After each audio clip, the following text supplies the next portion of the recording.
तो जय हिंद दोस्तों। मैं यशवंत वर्मा आपका स्वागत करता हूं हमारे channel CGPSC with Yashwant Verma में।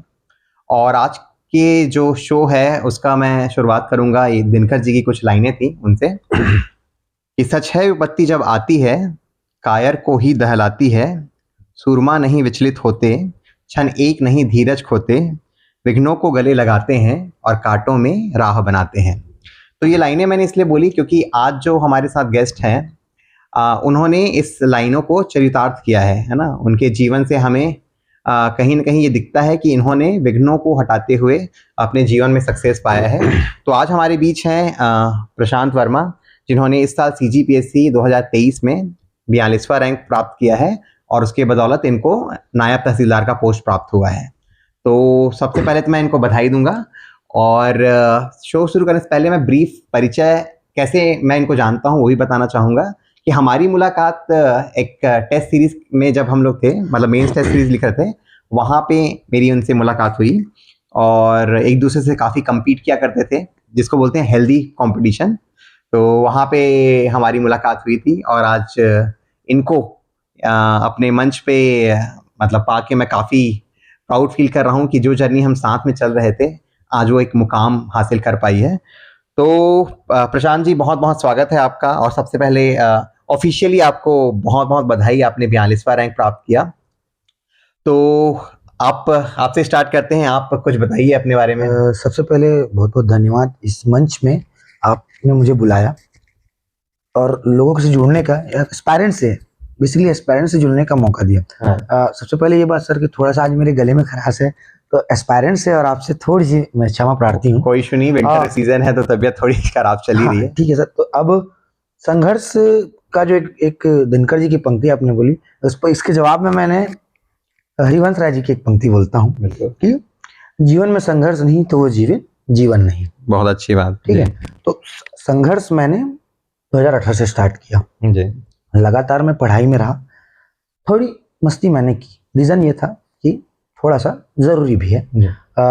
इसके बाद मैं संघर्ष में रहा, ACF की पढ़ाई की, SI में मेरा फिजिकल है, मैंने फिजिकल छोड़ा, डाटा एंट्री ऑपरेटर की जॉब लगी, मैंने उसको ज्वाइन किया क्योंकि मुझे पढ़ाई करनी थी और शायद तक कहीं ना मैं सुना था कि डाटा एंट्री ऑपरेटर जॉब में थोड़ा सा समय मिल जाएगा ताकि मैं एक प्रशासनिक अधिकारी बन सकूं, जो मेरा एम था। और मैंने 3 बार इसमें प्री दिलाया है, जिसमें मैं असफल रहा। 4थी बार मैंने प्री दिलाया जिसमें मैं सफल हुआ, मेंस निकला, 42वीं रैंक अर्जित किया। और आप जैसे जो सहयोगी है उनकी बदौलत, या बदौलत तो नहीं, एक उनका योगदान की वजह से मैं यहाँ खड़ा हूँ और आप मुझे संबोधित कर रहे हैं। धन्यवाद। एक और चीज था प्रशांत जी जो पूछना था मुझे, ये तो आपका बड़प्पन है कि आप क्रेडिट शेयर भी कर रहे हैं मेरे साथ, लेकिन मैं ये जानना चाहता था कि आपका फैमिली बैकग्राउंड कैसा है, किस गांव के रहने वाले हो? क्योंकि जहाँ तक मैं आपको जानता हूँ, ज़्यादा डिटेल में तो हम लोग ज़्यादा एग्जाम के बारे में ही बात करते थे, फैमिली के बारे में ज़्यादा चर्चा नहीं करते थे, लेकिन आपकी अपब्रिंगिंग कहाँ से हुई, कहाँ से आपने स्कूलिंग करी, क्या मीडियम था, वो सब एक बार बता पाएंगे तो थोड़े हमारे जो व्यूअर हैं उन कनेक्ट कर पाएंगे कि जर्नी कैसे रही आपकी। तो एस्पायरेंट से मैं ये बताना चाहूँगा कि जो शुरुआत है वो मेरी, जो मेरे क्षेत्र जो है वो मैं खैरागढ़ छुईकादंड गंडई जिला जो अभी नया बना है उसमें गाता परकला ग्राम पंचायत भी है, वहाँ का निवासी हूँ। मेरे पिताजी का नाम रमेश वर्मा है, जो कि ग्राम पंचायत सचिव हैं। अब ऐसा है कि प्रशासनिक सेवा के प्रति आकर्षण वहीं से शुरू हुआ है। रीजन ये था कि हमारे घर में सचिव हैं तो कहीं ना कहीं निरीक्षण में या और किसी कार्यक्रम में प्रशासनिक अधिकारी आते ही रहते थे, लेकिन ये तो एक बेसिक पहुंच दिया जानकारी था, लेकिन CGPSC के बारे में जानकारी उस टाइम नहीं था। फिर जब मैं एक सरकारी स्कूल में पढ़ाई कर रहा था, उस दौरान हमारे प्रवीण वर्मा जी, जो कि अभी संयुक्त अपर कलेक्टर हैं जगदलपुर में, वो डिप्टी कलेक्टर के पहले थे AO, फिर उसके बाद डिप्टी कलेक्टर के पद पर चयन होते हैं। वहां से मुझे पुश मिला कि मैं आगे बढ़ूं, बिलासपुर जाऊं और PSC करूं। तब मैंने क्या किया कि बिलासपुर गया, जब उस टाइम GGO में मैंने एंट्रेंस एग्जाम दिलाकर पास किया और वहां से मैंने अपना ग्रेजुएशन किया। कंप्यूटर साइंस BSc में मेरा ग्रेजुएशन है और 2018 में पास आउट होकर मैं लगातार यहाँ से प्रयासरत हूँ। अच्छा, तो आपने 2018 में प्रिपरेशन शुरू करी थी और तो काफ़ी लंबी जर्नी हो गई आपकी और काफ़ी उतार चढ़ाव भी आपको देखने को मिला होगा। तो इस पूरी जर्नी में जो आपकी स्ट्रेटेजी थी वो आप बताएंगे? क्योंकि जो मेरा चैनल है टेलीग्राम में, उसमें बहुत सारे स्टूडेंट जो नए हैं उनका यही रहता है कि सर आपकी स्ट्रेटजी क्या थी, आपने कैसे प्रिपरेशन किया। तो डेफिनेटली आपका जो जर्नी रहा होगा लोग शायद कनेक्ट कर पाएँ। तो आप अपना स्ट्रेटजी शेयर करिए कि कैसे आपने तैयारी में शुरुआत करी। सर जी, मैं अपना जो स्ट्रैटेजी है वो सफ़र के तौर पर बताता हूँ। पहले हमने कोचिंग ज्वाइन किया जहाँ से हमको पढ़ाई मिली, जो कि बहुत अच्छा था, क्योंकि उस टाइम तक हमको CGPSC के बारे में कोई नॉलेज था नहीं, तो हमने ज्वाइन किया, हमको थोड़ा बहुत जानकारी मिली। वहाँ जो पढ़ाई हुई आज भी हमको काम आती है। मैंने बस दिक्कत क्या यहाँ पे ये आई कि मैंने सुधार की प्रक्रिया पे भरोसा नहीं किया था। अच्छा। मैं ये सोचता था कि मैं कर लूँगा, मुझे किसी की गाइडेंस की ज़रूरत नहीं पड़ेगी। तो सबसे पहले स्ट्रेटेजी यही होनी चाहिए कि आपके पास एक मेंटर होना चाहिए, एक गाइडर होना चाहिए। स्ट्रेटेजी का सबसे बड़ा पार्ट यही है। आगे आगे ये है कि आप पढ़ाई कैसे करते हैं स्ट्रेटेजी में। तो CGPSC में सबसे बड़ा हिस्सा किसका होता है? 50% हिस्सा तो CG का ही है। CGPSC, हाँ, CG वाला पोर्शन। तो CG को आप अच्छे से पढ़िए, जिसमें प्रीवियस ईयर क्वेश्चन आपका हेल्प करेगा, क्योंकि वो बाउंड्री बताता है, एक मैदान बताता है कि किस मैदान में हमको खेलना है। ठीक है। फिर उसके बाद जो कि टेस्ट सीरीज होता है, और इंडियन GS के लिए भी बहुत सारी स्ट्रेटेजीज होती है, जैसे कि सीमा में हमको बंधना है। उसके लिए भी क्या आएगा, प्रीवियस ईयर क्वेश्चन काम आएगा। और ये यात्रा है, ऐसा नहीं है कि मैंने पहले दिन से सीखा है, मुझे समय लगा है। आप, क्योंकि मेरे पास मेंटर्स नहीं थे और मैं एक घमंड में चलता था। तो वो घमंड नहीं, अपने को उस घमंड में नहीं चलना है कि मैं बड़ा हूँ। आपको गाइडेंस चाहिए, स्टार्टिंग स्ट्रेटेजी गाइडेंस होनी चाहिए। तो दोस्तों, एक बहुत अच्छी बात इन्होंने बोली कि बहुत बार क्या होते हैं ना, और कहीं ना कहीं मैं भी कनेक्ट कर पा रहा हूँ, हम लोग जैसे होता है ना कि कर लेंगे, खुद से कर लेंगे, और इस चक्कर में हम लोग बहुत साल बर्बाद कर देते हैं, सुधार भी नहीं करते हैं। तो एक प्रॉपर अगर मेंटर मिल पा रहा है ना किसी भी रूप में, चाहे वो आपका सहपाठी भी हो सकता है जिन्होंने प्रीवियस प्रिपरेशन करा हो, कोई सीनियर कर रहा हो, तो उनसे गाइडेंस लेते रहे, है ना। और एक और चीज़ था कि जैसे मैं बार बार अपने वीडियोज़ में बोलता हूँ कि टेस्ट सीरीज़ बहुत इंपॉर्टेंट है ये जानने के लिए कि आपकी तैयारी कितनी हुई है ना। आप इसी अंधविश्वास में चल रहे हो कि मैं पढ़ तो रहा हूँ और मेरी तैयारी हो जाएगी, मैं निकाल लूँगा। लेकिन जैसे प्रशांत ने भी वही बात शेयर करी कि आप कंटिन्यूसली टेस्ट देके जो भी आपको सुटेबल लगता है, आप जो भी कोचिंग का चुनाव कर सकते हैं, और उनके पेपर को सॉल्व करते हुए अपने प्रिपरेशन में इम्प्रूवमेंट लाएं। तो प्रशांत, एक और जो क्वेश्चन मेरे मतलब जो भी मेरे से कनेक्टेड हैं टेलीग्राम में, यूट्यूब में, वो पूछते हैं कि सर आपकी बुक लिस्ट क्या होगी। तो आप अपनी बुक लिस्ट एक बार मतलब शेयर करना चाहेंगे उनसे? सर जी, बुक लिस्ट बताने से पहले मैं एक देकार्त का संदेहवाद, स्केप्टिसिज्म, राइट, फिलॉसफी में मैं इसलिए बोल रहा हूँ क्योंकि सब जो इंडिविजुअल है उसकी स्ट्रेटेजी डिफरेंट होती है, उसके बुकलेट डिफरेंट होते हैं, उसके नोट्स डिफरेंट होता है। करेक्ट। मैं बोल रहा हूँ कि आपको ये करना है, तो इसका मतलब ये नहीं कि आपको ये करना है या इस बुक को खरीदना है।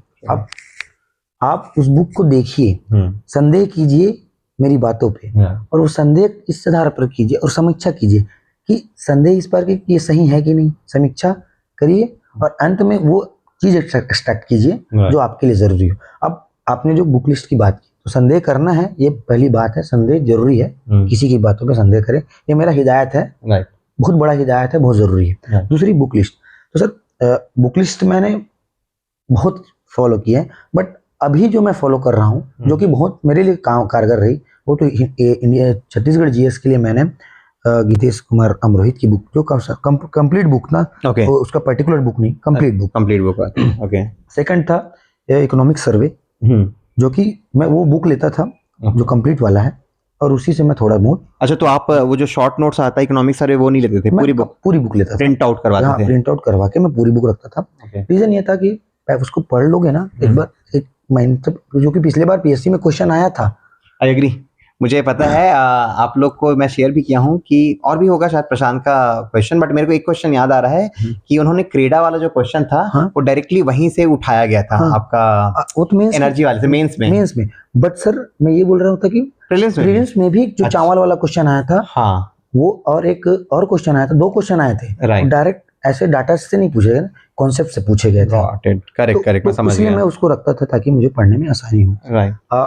इंडियन पोर्शन के लिए बता दीजिए, क्योंकि CG पोर्शन का तो आपने। ठीक है, इंडियन पोर्शन में हम जाते हैं सर।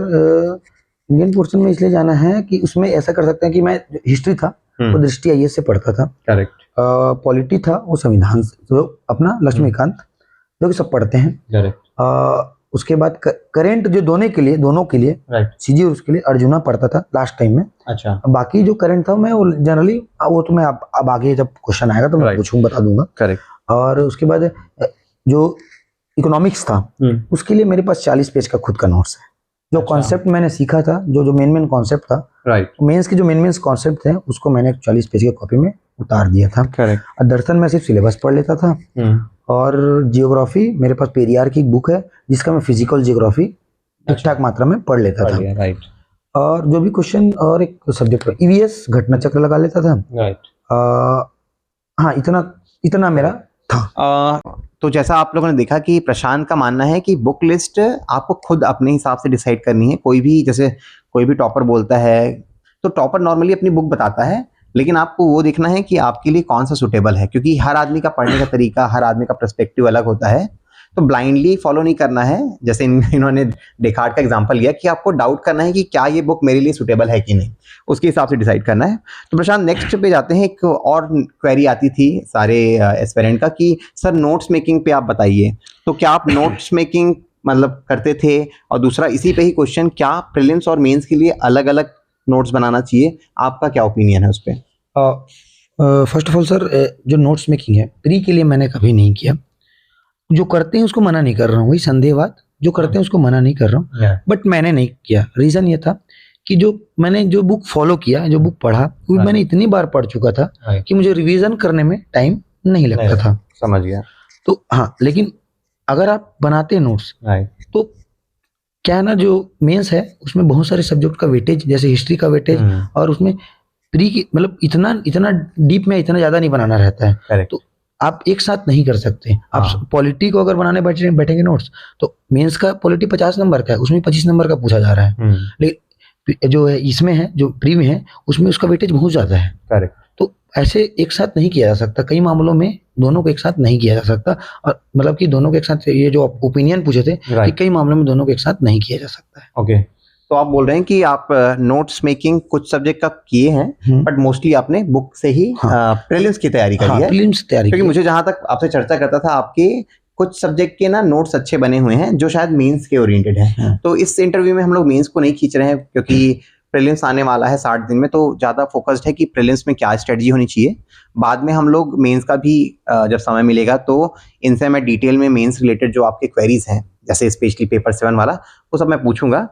तो एक बात बोलना चाहूंगा सर, चूंकि हम लोग मतलब प्रतिद्वंदी के साथ साथ अच्छे मित्र भी हैं जी, और हमारा अच्छा संपर्क भी है। राइट। तो हम लोग एक वीडियो मेंस के लिए बना सकते हैं। हाँ, डेफिनेटली उसके बाद बना सकते हम लोग बना देंगे। बट मैं चाह रहा था प्रशांत जी कि पहले हम लोग ना अभी जो टाइम है प्रीलिम्स पे फोकस कराते हैं, क्योंकि मेंस का जानते हैं आप 4 महीने रहेगा। डेफिनेटली सर, तो बहुत टाइम है। चलिए आगे जी। एक क्वेश्चन और था प्रीलिम्स के ओरिएंटेड कि हिस्ट्री के बारे में स्टूडेंट बहुत डरते हैं। उनका कहना है कि हिस्ट्री खत्म ही नहीं होती, और मेरा भी ये मानना है कि हिस्ट्री बहुत बड़ी है। अगर हम लोग इंडियन हिस्ट्री बोलें तो उसमें भी आपका एंशिएंट है, मिडीवियल है, आपका मॉडर्न है, सेम छत्तीसगढ़ में भी तीनों पार्ट हैं। तो स्टूडेंट का ये प्रॉब्लम रहता था कि सर हम लोग आगे तो पढ़ते जाते हैं बट पीछे भूलते जाते हैं। तो आपका क्या अप्रोच था हिस्ट्री को कंप्लीट करने में? देखिए सर, रिवीजन है तो थोड़ी देर बाद मैं चर्चा करूंगा रिवीजन के बारे में, लेकिन हिस्ट्री पे बता दीजिए। तो सीजी में सबसे बड़ी चीज है कि हिस्ट्री आपको रटनी पड़ेगी, क्योंकि वो बहुत इंपॉर्टेंट पार्ट्स है। सीजी बहुत इंपॉर्टेंट है, सीजी का बहुत इंपॉर्टेंट क्वेश्चन आते हैं और बहुत डीप क्वेश्चन आते हैं, बट आपको लगता है कि याद नहीं हो रहा है, इतने फैक्ट्स मैंने कैसे याद करूं। तो प्रीवियस ईयर क्वेश्चन, उसका एक सोल्यूशन है कि आपको कौन से पोर्शन को अच्छे से पढ़ना है, जिसके लिए सर जी ने डिकोड एग्जाम करके एक पीडीएफ डाला भी है। डिकोडिंग सीजीपीएससी करके मेरे टेलीग्राम चैनल में पीडीएफ है, उसका वीडियो भी है, आप वो रिफर कर लीजिएगा। रिफर कर सकते हैं अगर आप प्रीवियस ईयर क्वेश्चन फॉलो नहीं कर पा रहे या आप समझ नहीं पा रहे कि मैं बाइफरकेट कैसे करूं, तो सर ने आपके लिए इजी किया है, बाइफरकेट करके रखा है कि किस पोर्शन को डिटेल में करना है, ताकि आपका ढांचा सही रहे। और वो चीज भले आप बाकी डाटा से याद ना हो, लेकिन जिस पोर्शन में आपको मेहनत करना है वो डाटा से याद हो। अब इंडियन के लिए ऐसा है सर, उसमें भी आपने डिकोड तो करके रखा है, सेम पीडीएफ आपका है, बट मेरी स्ट्रेटेजी यहाँ पे मैं बता सकता हूँ। अपनी स्ट्रेटेजी बताइए। कि मैं क्या करता था कि मैं एंशिएंट और मॉडर्न उसको अच्छे से करता था और उसके क्वेश्चन भरपूर लगाता था सर। ओके। तो क्वेश्चन लगाने के लिए आप क्या घटना चक्र यूज करते थे? ठीक है।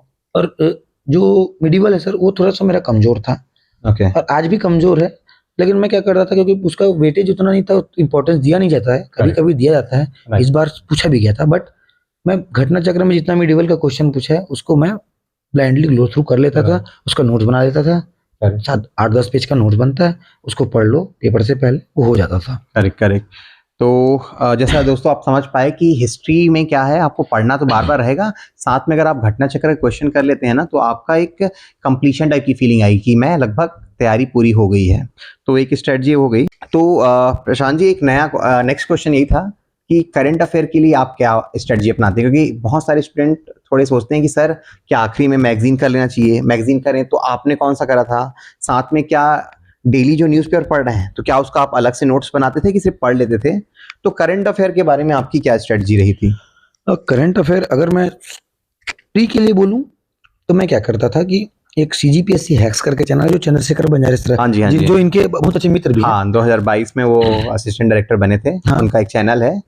तो सीजीपीएससी हैक्स का चैनल भी है और टेलीग्राम भी है। वहाँ शायद अभी बिजी है, मैंने उनसे बात किया था, बट उनकी निमोरा में ट्रेनिंग चल रही है उनसे। इसलिए उससे पहले वो क्या करते थे कि जो भी न्यूज आ रही है उसका एक शॉर्ट नोट्स बना देते थे, 2 लाइन का एक शॉर्ट नोट्स। अच्छा। वो मैं फॉलो करता था। ओके।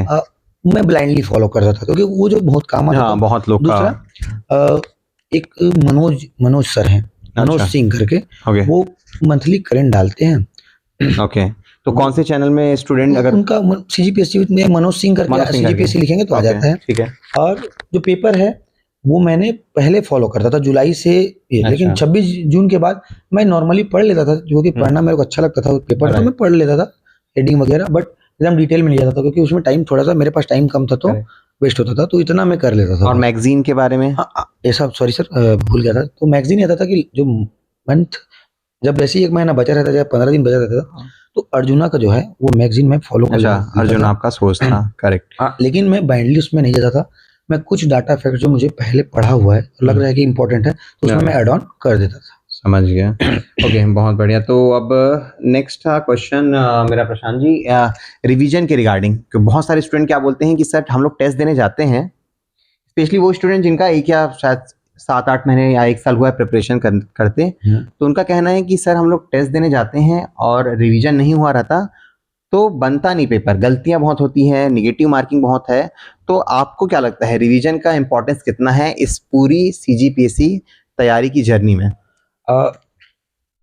मैं इसको 2 स्तर पे बोल सकता हूँ सर।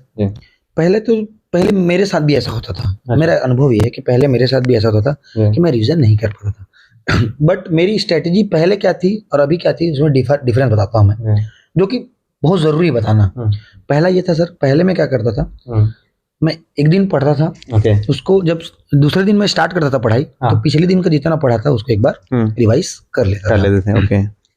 लेकिन जैसे ही फिर मैं, ये तो उस टाइम था, ये लगातार चल रहा था जब मैं पहले पढ़ता था। अब मैं उस टाइम इतना पढ़ चुका था कि अभी जो मैं पढ़ रहा हूँ वो सिर्फ रिवीजन है। अच्छा। वो पढ़ाई नहीं है, वो रिवीजन है। राइट। अभी जो मैं कर रहा हूँ, क्योंकि मैं 6 साल से प्रक्रिया में रहा हूँ, अब मैं जो करता हूँ वो पढ़ाई नहीं करता, मैं बस रिवीजन करता हूँ। ये आपने बहुत अच्छी बात बोली कि अगर आप एक बार पढ़ लिए रहे हो अच्छे से और कॉन्सेप्ट आपका क्लियर है, तो जितनी बार भी आप देखो ना वो एक रिवीजन की तरह है। तो जैसे प्रशांत ने कहा कि पढ़ाई इंपॉर्टेंट तो है बट रिवीजन भी इक्वली इंपॉर्टेंट है, अदरवाइज आप पुराने कॉन्सेप्ट भूल जाओगे, है ना? फिर आपको यही होगा कि पढ़ते तो जा रहा हूँ मैं आगे बट पीछे भूलते जा रहा हूँ। सर जी, इसमें एक बात और बोल देता हूँ मैं। जो हम लोग पढ़ रहे हैं वो रिवीजन है। जब आपको रिवीजन करने में तकलीफ है, तो अभी तो हम लोग रिवीजन कर रहे हैं, राइट। अगर आपको रिवीजन करने में तकलीफ, मतलब आप बोर हो जाते हैं, जबकि सीजीपीएससी मांग करता है कि आप बार बार पढ़ें उसको, बहुत बार, राइट। अगर आपको रिवीजन करने में तकलीफ है तो आपको अपने सुधार करना पड़ेगा, आपको बार बार रिवीजन करना पड़ेगा, रिवीजन से बोर नहीं होना है। करेक्ट प्रशांत। जैसे प्रशांत ने खुद ही बोला कि 2018 की जर्नी है, अभी 24 हो गया, तो अगर आप तैयारी के टाइम रिवीजन से बोर हो जा रहे हैं देन फिर प्रॉब्लम होगी आपको पूरी जर्नी में। आपको कभी भी सब्जेक्ट से बोर नहीं होना है, जितना मल्टीपल रिवीजन कर पाओ ताकि वो कॉन्सेप्ट आपके दिमाग में बैठ जाए, क्योंकि सीजीपीएससी पढ़ाई के अलावा कई बार फैक्ट्स को याद करना भी मतलब डिमांड करता है। आपको फैक्ट्स याद होने चाहिए और फैक्ट्स तभी याद होंगे जब आपने मल्टीपल रिवीजन किया है। प्रशांत, एक आजकल के जनरेशन में बहुत देखने को मिलता है जब से सोशल मीडिया और ये सब का ज़माना है, डिस्ट्रैक्शन का, है ना? मतलब आइडियली स्टूडेंट बैठता तो है, बट डिस्ट्रैक्शन बहुत सारे हैं, सोशल मीडिया है, मोबाइल का डिस्ट्रैक्शन है, ये टेलीग्राम, ये आपका इंस्टाग्राम, इन सब का। तो आपके जीवन में भी डिस्ट्रैक्शन आया और आपने कैसे उसको मैनेज किया, इसके बारे में कुछ बताइए। डेफिनेटली सर, डिस्ट्रैक्शन होता है। मेरा एकदम सिंपल सा कथन है सर इसमें कि डिस्ट्रैक्शन जीवन में जरूरी है। ओके। बस वो डिस्ट्रैक्शन कैसी होनी चाहिए? पॉजिटिव होनी चाहिए। अच्छा, ओके। डिस्ट्रैक्शन जरूरी इसलिए कि डिस्ट्रैक्शन की मात्रा आप क्या डिसाइड करते हैं। अच्छा, लिमिट में होना चाहिए। लिमिट में होना चाहिए। सीजीपीएससी जो मांग करता है उस अनुसार होना चाहिए। मतलब आप जैसे मैंने पेपर जो है 1 महीने बचा था मेंस का। हाँ। मैं पंचायत वेब सीरीज आया था, मैं पंचायत वेब सीरीज देख रहा था। अच्छा अच्छा। पर वो मेरे हिसाब से देख रहा था। करेक्ट। मैं उसके हिसाब से नहीं कि मेरे को खत्म करना है। करेक्ट। तो डिस्ट्रैक्शन ऐसी होनी चाहिए जैसे स्वादानुसार नमक होता है। हाँ, राइट। वैसे डिस्ट्रैक्शन कि आपका जो स्ट्रेस है वो रिलीफ हो जाए, उतना डिस्ट्रैक्शन चलेगा। वैसे दोस्तों, आप लोग पूछते थे टेलीग्राम में कि सर कैसे सोशल मीडिया से लिमिट करें, तो प्रशांत ने आंसर किया कि क्यों अपने आप को कट ऑफ करें। आप उसको इस टाइप से लीजिए कि माइंड फ्रेश करने के लिए, है ना, क्योंकि आप कंटिन्यूसली पढ़ रहे हो एक पर्टिकुलर सब्जेक्ट को, जो थोड़ा बोरिंग भी हो जाता है कई महीनों में। तो सोशल मीडिया को आप थोड़ा सा देख लिए लिमिट में, आपका माइंड फ्रेश हो गया, दिमाग को फिर से रीस्टार्ट हो गया, है ना। तो आप उस टाइप से लीजिए। करेक्ट। आप कभी भी एडिक्शन की तरीके से लोगे तो वो लॉस करेगा ही, है ना। और जिस एज में आप सभी और हम सभी प्रिपरेशन कर रहे हैं, हम सबको वो लिमिट पता होना चाहिए कि कितने मात्रा में और किस तरीके से हमें सोशल मीडिया का यूज़ करना है। और हम, क्योंकि बच्चे कोई नहीं है तो कोई आपको ऐसे समझाने नहीं आएगा पेरेंट्स की मोबाइल बंद कर दो। आपको ध्यान देना है कि आपकी प्रायोरिटी सीजीपीएससी है। अगर आपको लगता है कि थोड़ा माइंड फ्रेश करना है तो there are number of social media sites, वो थोड़ा सा विजिट करिए, फिर से वापस आ जाइए। और एक चीज और सर इसमें ये है कि अभी इंस्टाग्राम सबसे ज्यादा वो है। हाँ, बहुत, जिसमें बहुत घुसे हैं बच्चे। Correct correct. उसमें क्या एक बार रील शुरू किए, फिर ऐसा 1 घंटा ऐसे कैसे गुजरता है रहते हैं, पता ही नहीं चलता जी। क्योंकि मैं अभी मतलब जो इस बीच में जब मेंस एग्जाम दिलाया और अभी तक के बीच में मैं रील से इतना जुड़ गया कि मैं कटने की कोशिश कर रहा हूँ। बिल्कुल बिल्कुल, एडिक्शन है ना। तो उसके लिए ना उस टाइम जब मैंने क्या किया था कि मैं जितना मेरे इंस्टाग्राम जितने मेरे आईडीज थे, जो पर्सनल आईडीज थे, उसको मैंने बंद कर दिया। अच्छा। और एक नया आईडी बनाया, प्रशांत सीजीपीएससी। राइट। और उसमें वही 2-4 चैनल फॉलो किया। हाँ। जिसमें करंट मिल रहा है। अच्छा, जो एजुकेशन से रिलेटेड थे, जिसमें कुछ जनरल नॉलेज मिले, जीएस मिल रहा है। राइट। सीजी का हो, इंडियन का हो। करेक्ट। दृष्टि आईएएस फॉलो कर लिए, किसी और जो संस्था है उसको फॉलो कर लिए, जिसमें अपने को ज्ञान मिल रहा है। बस दोस्तों, अगेन आप कनेक्ट कर पा रहे होगे कि सोशल मीडिया आजकल तो पॉजिटिव वे से भी यूज कर सकते हैं। तो अल्टीमेटली हम लोग बचपन में वो पढ़ते थे ना साइंस, कि साइंस इज बोन और बेन, मतलब लाभ भी हैं हानि भी हैं। तो अल्टीमेटली सोशल मीडिया में कंटेंट भी अच्छे मिलते हैं एजुकेशन के लिए। ये आपके सद्बुद्धि पे डिपेंड करता है कि आप कैसे उसको उपयोग कर रहे हैं। प्रशांत, वैसे तो पूछने के लिए बहुत कुछ है, स्टूडेंट भी बहुत सारे क्वेश्चन मुझे पूछे हुए थे कि सर मतलब मेंस के बारे में भी। लेकिन जैसे मैंने कहा कि ये सेशन हम लोग फोकस रखते हैं प्रीलिम्स के ऊपर, और टाइम लिमिट को देखते हुए मैं आपसे एक लास्ट क्वेश्चन पूछूंगा जिसके साथ हम लोग ये शो को खत्म करेंगे। तो लास्ट क्वेश्चन था कि अभी 60 दिन बाकी हैं 2024 के सीजीपीएससी प्रीलिम्स के लिए। तो आप वो टॉप 3 क्या पॉइंट्स नए एस्पिरेंट हैं उनको, या फिर जो बार बार फेल हो रहे हैं, जैसे आपकी जर्नी में मैंने स्टार्टिंग में बोला कि कंटिन्यूसली फेल होते रहे, लेकिन जब आपका प्रीलिम्स निकला तो आपने सीधे एक रैंक हासिल करी 42, एक नया एक सीधे पोस्ट पाया। सामान्य भाषा में फोड़ देते हैं, राइट, है ना, मतलब कम में बड़े का दम वाली बात है। तो आपने जब आपका टाइम आया तो आपने ऐसा नहीं कि मेंस निकाल के रुक गए, आपने ऐसा रैंक हासिल किया जो मतलब कई लोगों के लिए ड्रीम रहता है, नायब तहसीलदार का पोस्ट। तो मैं आपसे जानना चाहूँगा अपने व्यूअर के लिए कि 60 दिन की स्ट्रेटजी है, आप सिर्फ 3 बातें अगर बोलें कि जिस पे स्टूडेंट फोकस करे अगले 60 दिन के लिए, तो वो कौन सी बातें होंगी? 3 बातें तो नहीं, एक आध बातें एक्स्ट्रा हो जाएंगी, उसके बिल्कुल एक्स्ट्रा कर सकते हैं। 3 बातें ये हैं सर कि सबसे पहला तो है जो पहले मैं बता चुका हूँ, फिर से बोलता हूँ, लेकिन संदेह करना है। ठीक है, संदेह करना है, समीक्षा करनी है, और वो वैल्यूबल पॉइंट एक्सट्रैक्ट करने हैं जो आपके लिए फायदेमंद है जी। तो उसमें ये है, सबसे पहले तो रिवीजन बार बार करना है। प्रीवियस ईयर क्वेश्चंस बार बार लगाने हैं। वो क्या बताएगा आपको? आपकी बाउंड्रीज बताएगा, करेक्ट, आपका मैदान बताएगा, राइट, किस मैदान में हमको खेलना है। और सबसे इंपॉर्टेंट है टेस्ट। ओके। और एक चीज और बोलूंगा, करंट जो है सर वो सूखा नंबर है। तो पूरी भाषा में बोला जाए वो सूखा नंबर है। अच्छा। तो करंट आप स्ट्रॉन्ग करें, आपके सोर्सेस रिसोर्सेस जो भी हो, बट आप बहुत अच्छा करें करंट अफेयर का इंपॉर्टेंस। ये चौथा पॉइंट जो कि बहुत जरूरी है, टोटल 20 से मतलब 30 नंबर तक का करंट आता है सर, राइट, जो कि एक एस्पायरेंट को क्या पूरा पीछे कर सकता है हाँ बिल्कुल समझ सकते या हैं। पूरा आगे कर सकता बिल्कुल है। बिल्कुल, यहाँ तो 0.55 नंबर के लिए मारा मारी है, तो बहुत बड़ा मायने ठीक है ना, तो करंट रखना है, ये 4 पॉइंट्स हैं जो बहुत जरूरी है। करंट आप बहुत अच्छे से कीजिए। करेक्ट। दोस्तों, जैसे कि प्रशांत ने वो 3-4 बातें बताई, तो मैं जस्ट सम अप करता हूँ कि एक तो आपको रिवीजन कंटिन्यू करते रहना है, टेस्ट सीरीज लगाना है, और तीसरा आपका ये जो उन्होंने बताया करंट अफेयर और रिवीजन, करंट अफेयर को फोकस करना है। सॉरी, मैं मिस कर रहा था। तो ये तीनों बातों पे फोकस रखिए, कॉन्फिडेंस रखिए, ठीक है। इसके अलावा अगर आपको कोई और क्वेश्चन पूछना होगा तो आप डायरेक्टली मैसेज कर सकते हैं। प्रशांत का मैं हो सकता है ईमेल आईडी शेयर कर दूं, राइट, क्योंकि फ़ोन नंबर बहुत सारे लोग मांग रहे हैं, और जेन्युइनली आपको समझना पड़ेगा कि फ़ोन नंबर देना मतलब कितने लोगों से बात कर पाओ, राइट। मेरे से ही मांगते रहते हैं, तो आप मैसेज कर दीजिएगा इनको, आपका जो भी क्वेरी है वो आंसर कर देंगे।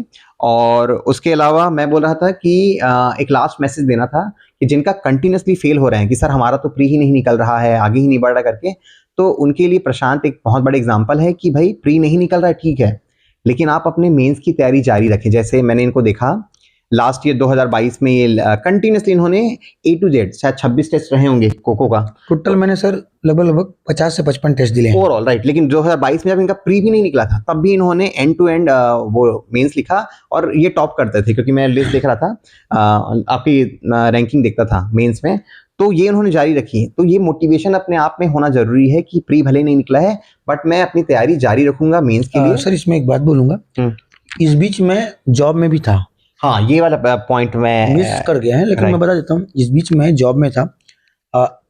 8 घंटे की जॉब होती थी, 10:30 बजे से 11 बजे तक अपने को पहुंचना रहता था, और 6 बजे वहां से अपन ऑफिस से निकलते थे।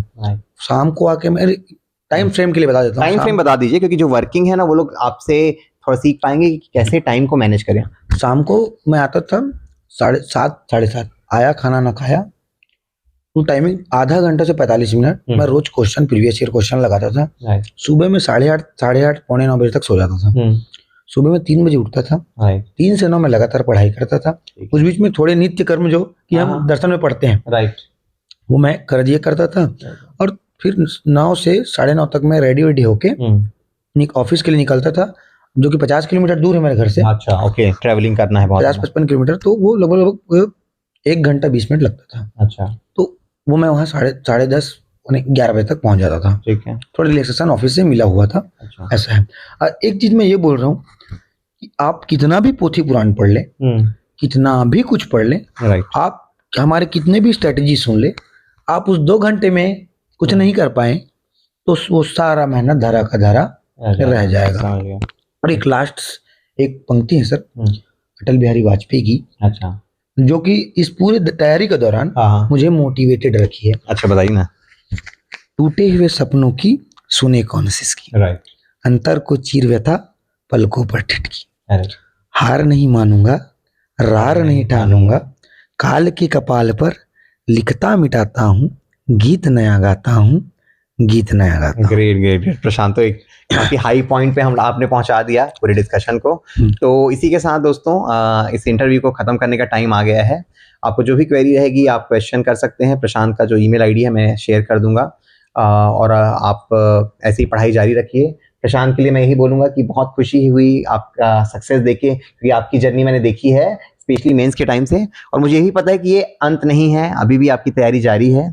तो आगे उज्जवल भविष्य के लिए आपको बहुत बहुत बधाइयाँ, और आप इस नए पद पे मतलब अपने परिवार का, राज्य का, देश का नाम रोशन करेंगे। इसी उम्मीद के साथ मैं शो के सभी दर्शकों को थैंक यू